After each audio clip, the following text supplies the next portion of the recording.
Bien, 3 minutos de la hora 5 en Gualeguay y bueno, llegó el momento de la nota. Y bueno, hoy tenemos la nota con Nicolás Utión, periodista, miembro permanente del staff de periodismo de izquierda y militante del MST, que nos va a estar contando un poco lo que ha sido la visita de Massa en Estados Unidos al Fondo Monetario Internacional y bueno, la situación económica del país. Nicolás, desde ya, muchas gracias. ¿Cómo estás? Buenas tardes. Bien, bien. Y buenas tardes obviamente para todos los que nos están escuchando en la radio.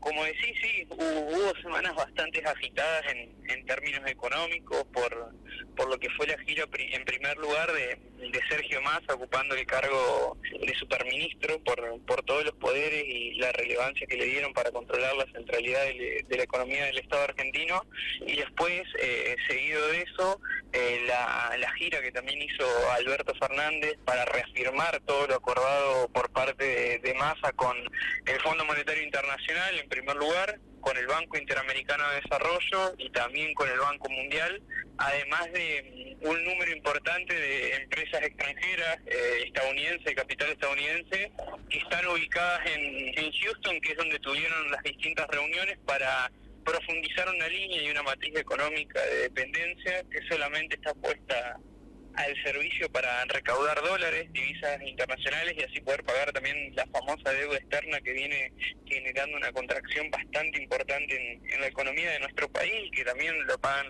los trabajadores con sus propios ingresos. Uh-huh. Bien, bien, ¿cómo ves ya falta poco para fin de año, ¿no? El tan esperado diciembre, que siempre pasa algo en diciembre en este país. ¿Cómo ves con estos números, ¿no?, el panorama para fin de año y para el año que viene, ¿no?, que son años que todos los medios, ¿no?, dicen también que son años de elecciones, pero muchos del oficialismo y de la oposición dicen que no están pensando en esos términos, pero ¿cómo lo ves vos? ¿Cómo se viene? Mira, la situación social a raíz de los acuerdos que Massa y el gobierno en general, el Frente de Todos en general, porque las distintas partes accionistas, ya sea Cristina Fernández de Kirchner, el propio Alberto Fernández y Massa, como mencioné, están de acuerdo con el plan económico que se está llevando y plasmando a cabo hoy en día, genera una situación social de bastante convulsión.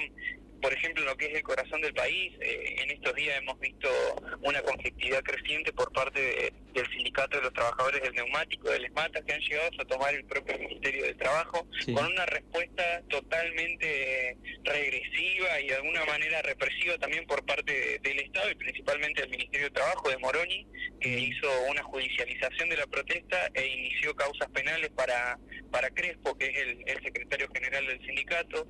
Después, en diferentes provincias sigue una ramificación de conflictos docentes y estatales por paritaria, es decir, por el incremento de los salarios ante lo que viene siendo la inminente indetenible inflación. Hay una carrera inflacionaria que no la ha podido parar y tampoco la quiere parar el gobierno. Digo, no la quiere parar porque no toma ninguna medida para con los formadores de precios. Massa también esta semana estuvo reunido con la Unión Industrial Argentina y no esbozó ningún tipo de medida, de multas para con estos sectores, más que una queja discursiva. Yo creo que genera un cóctel complicado en cuanto a la situación social, con un número creciente de luchas como acabo de enumerar. Sí. Y a la misma vez está ligado con otra hoja de ruta económica que se piensa para el 2023, que es el proyecto de presupuesto que entró en el Congreso no el jueves que pasó, sino en el anterior, en donde los indicadores son todos de más ajuste y austeridad para la mayoría de la población argentina. Para repasar algunos números en cuanto a términos reales, por ejemplo, en educación y cultura se va a aportar un 4%, después, bueno, indica que la actividad económica va a caer un 2%, va a ser de un 2% el crecimiento en 2023. Eso quiere decir que Argentina puede entrar en un proceso de estanflación, es decir, de estancamiento económico, pero sin dudas con una inflación todavía alta. El proyecto estima que va a haber un 60% el año que viene de inflación anual.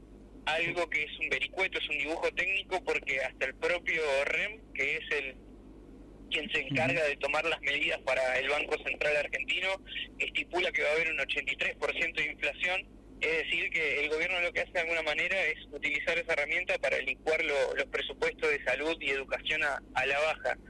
En ese marco, vos me preguntás por diciembre y por el año que viene, si bien uno no puede predecir la realidad, sí lo que puedo decir y confirmar es que la tendencia va a ser a mayor conflictividad social y más luchas, no los trabajadores, los sectores sociales más populares, los comedores, por ejemplo, Sí.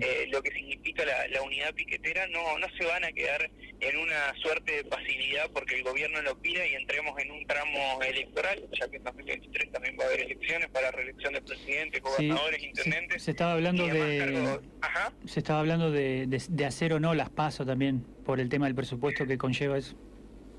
Sí, eso es un cálculo electoral totalmente por parte del gobierno, ya sea nacional como los provinciales. Ahí, por lo menos desde la izquierda, desde el MST, dentro del Frente de Trabajadores Unidad, tenemos una posición fijada. Nosotros siempre denunciamos que las PASO son proscriptivas en el sentido que imposibilitan, si no sacas el piso del 1,5%, de participar de las generales.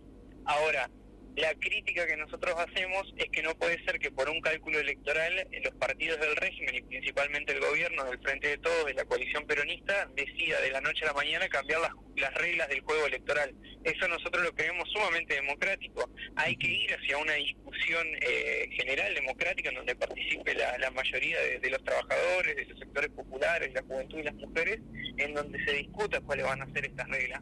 Reitero, desde nuestra posición remarcaríamos el carácter antidemocrático, pero esto no quiere decir que porque por conveniencia de un partido político se puedan cambiar las reglas de la noche a la mañana. Bien. ¿Qué medidas conocés vos que hayan tomado la CGT y demás sindicatos y gremios fuertes que apoyan al gobierno para todas estas luchas? ¿Han hecho aunque sea algún comunicado? ¿Se espera algo de ellos? De parte de la izquierda y lo que vendría a ser el sindicalismo clasista, obviamente no se espera absolutamente nada por lo que ha sido el comportamiento de ellos durante el gobierno de lo que fue el macrismo y también obviamente por lo que es el comportamiento ahora. Hemos visto diferentes indicios de comportamiento por parte de la dirigencia sindical burocrática de la CGT, por ejemplo, en lo que fue toda la eventualidad del atentado de magnicidio contra la vicepresidenta Cristina Fernández de Kirchner, de tratar de aprovechar ese hecho político para llamar una paz social con todos los empresarios y diferentes elementos importantes de la política que son los causantes, por ejemplo, de la inflación o de la baja de salario que en su mayoría o en promedio en Argentina no equipara el valor de una canasta básica. Eso por un lado. Y por el otro hubo otro botón de muestra del accionar de la burocracia sindical con la foto de Yasky Baradel con el embajador de Estados Unidos, Mark Stanley, que demuestran que también toda la dirigencia sindical burocrática está al servicio de que en Argentina pase el programa del Fondo Monetario Internacional, porque no es algo que carezca de valor la fotografía que se sacaron, sino justamente lo que trata de reafirmar es eso. Y de alguna forma van a terminar jugando como quinta columna del movimiento de la clase trabajadora para lograr mejores paritarias, mejores condiciones laborales y también en este último tiempo tenemos que estar diciendo de que no exista algún tipo de recorte de la planta del propio personal, ya sea del Estado como tanto en el sector privado.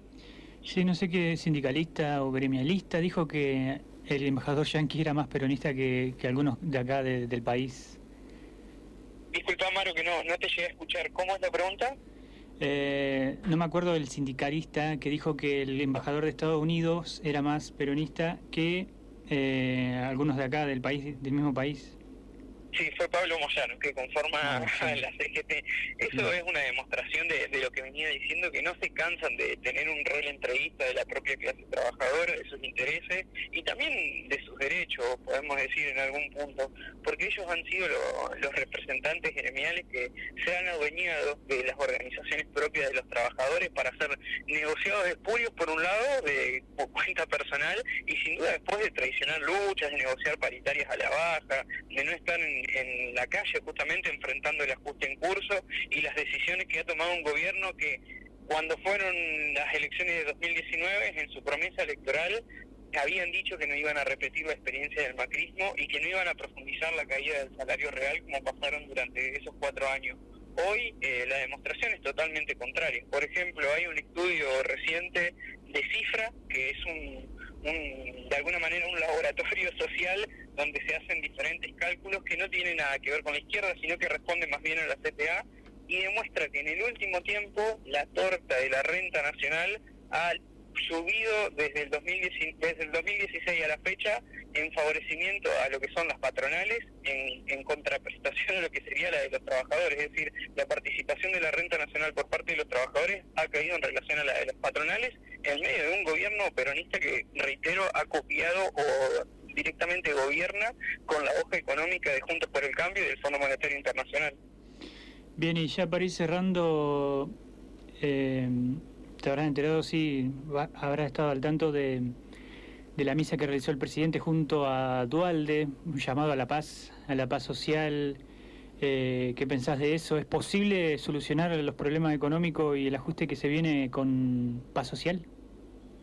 La paz social a la que llama el presidente en las distintas instancias que ha participado, vos mencionás la misa que tuvo, digamos, como participante también a Duhalde, a Guado de Pedro y demás funcionarios de distintos gobiernos peronistas, como también el discurso que dio en la Asamblea General de la ONU. Es una paz social en la que los castigados van a ser los trabajadores, porque es una paz social para garantizar los intereses de las empresas, también lo que es el capital financiero, porque eso también hay que remarcarlo. En el último tiempo las tasas de intereses del Banco Central y de la Reserva han crecido de manera descomunal, favoreciendo lo que se llama el mecanismo de carry trade, por el cual el capital financiero se está enriqueciendo en Argentina de una manera alumbrante, como nunca ha pasado o es comparable solamente con el macrismo. Por lo tanto, llamar a una paz social en donde se releguen los intereses y las necesidades sociales de las mayorías, en contraposición de lo que son los intereses de un pequeño sector, del 1% de los que siempre ganan en nuestro país, es imposible. O es llamar en realidad a que pierda a la clase trabajadora en el último tiempo más poder adquisitivo, más derechos, que se intente pasar una nueva reforma laboral, ni que hablar también de lo que han sido los castigos a todo lo que son nuestros abuelos, es decir, al sector que percibe las jubilaciones. Claro. Bueno, esa es la paz social, o ese es el contenido de la paz social de Alberto Fernández, o la que llama Alberto Fernández. Desde la izquierda, desde el MST, en el Frente de Izquierda Unidad, sí, principalmente, somos categóricos. Más que una paz social, lo que hay que hacer es llamar a jornadas de lucha en la calle, tener un plan, obviamente, sostenerlo y lograr ciertas conquistas para que se tomen medidas para salir de este pozo en el que estamos sometidos. Nosotros, por ejemplo, en cuanto a la crisis económica que hay, levantamos que haya aumento salarial indexado a la inflación y que todo salario equivalga a lo mismo que una canasta básica, por ejemplo, sí, para que los trabajadores no vivan más por debajo de la línea de la pobreza. Después, en cuanto a lo que es la discusión acerca de lo que ocurre con las exportaciones e importaciones, que hay sobre y subfacturación, decimos que hay que nacionalizar el comercio exterior y que obviamente tenga control por parte de los propios trabajadores. En Argentina ya no ha existido experiencia, nosotros lo que llamamos una experiencia superadora, por esto indico lo que tenga el control de los propios trabajadores, de los puertos y demás sectores claves de los resortes de la economía argentina, sí, también como la banca. Nosotros entendemos que tiene que haber una nacionalización de la banca, que haya una sola, una única de carácter estatal, también controlada por los trabajadores y usuarios, para que los créditos, por ejemplo, no sean créditos blandos que permitan a la Unión Industrial Argentina ahora poder acceder a un dólar barato para importar, mientras los trabajadores, como dije, se les están bajando los salarios y, por ejemplo, no tienen accesos a créditos para viviendas. La mayoría tienen que estar pagando alquileres siderales que no les alcanza después para poder completar el mes y que vivan bien con sus familias. Bueno, Nicolás, desde ya muchas gracias por la nota y bueno, trataremos de tenerte como columna cada sábado si es posible o cada tanto y bueno, para compartirnos información y bueno, la postura periodística independiente que tienen desde la izquierda, que tenemos. Gracias a vos, Amaro, por la participación y sí, más a gusto, cuando vos quieras me puedes contactar y sí, podemos hacer una columna semanal para discutir diferentes temas, ya sea la palestra nacional, internacional, lo que esté, digamos, en el tintero se puede tratar sin ningún problema. Bueno, desde ya muchas gracias. Gracias a vos, hasta luego.